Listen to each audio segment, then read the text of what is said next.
একটা আমি কট খেয়ে গেছিলাম, ভিডিওটা আর রাখিনি, দেরি হয়ে যাবে বেশি, তাই ওখানে যে আমার হোন্ডাটা গর্তে পড়ে গেছিল।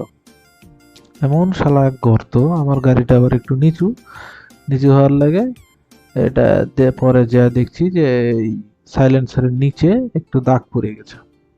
তো যাই হোক, মনে একটু কষ্ট লাগলো যে শালা একটু আস্তে করে নিলাম, তারপর শালা দাগটা পড়ে গেল।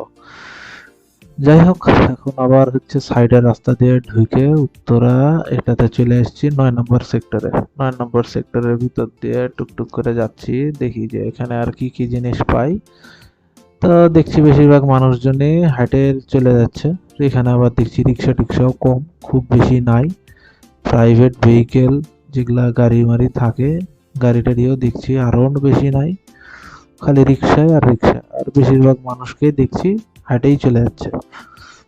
তো আমি এটার ভিতর দিয়ে টুকটুক করে করে যাওয়ার চেষ্টা করছি, যাতে যা দেখি আবার পুলিশের গাড়ি আর একটা। তো বুঝলাম যেটা এই অবরোধের কারণে বিভিন্ন জায়গায় জায়গায় পুলিশ দাঁড়িয়ে রয়েছে, যে কেউ যদি শালা একটু বাড়ায়, হাউকাউ বেশি করে, তা শালা খপ করে ধরে নিবে। যাই হোক, আমি ভাই সাধারণ মানুষ, আস্তে আস্তে করে টুকটুক করে যাচ্ছি, কারণ অফিসের অলরেডি অনেকই দেরি হয়ে গেছে। মাঝ দিয়ে ভাবলাম যে আপনাদেরকে একটু দেখিয়ে দিই, পরিবেশ খুব শান্ত শিষ্ট বিরাজ করছে।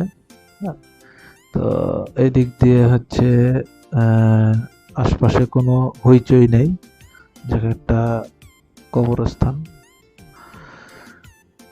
এখন একটু কম কথা বলে গেলেই ভালো হবে। যাই হোক, পার হয়ে গেছি।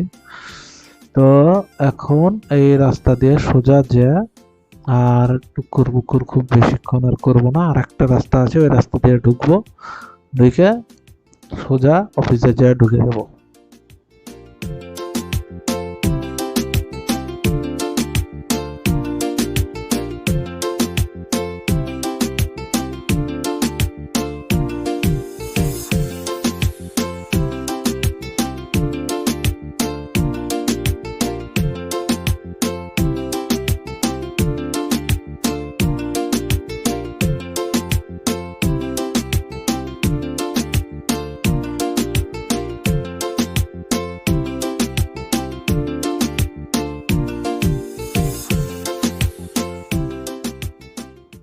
এখানে এই দেখেন রাস্তার উপরে একটা লেগুনা নষ্ট হয়ে পড়ে আছে।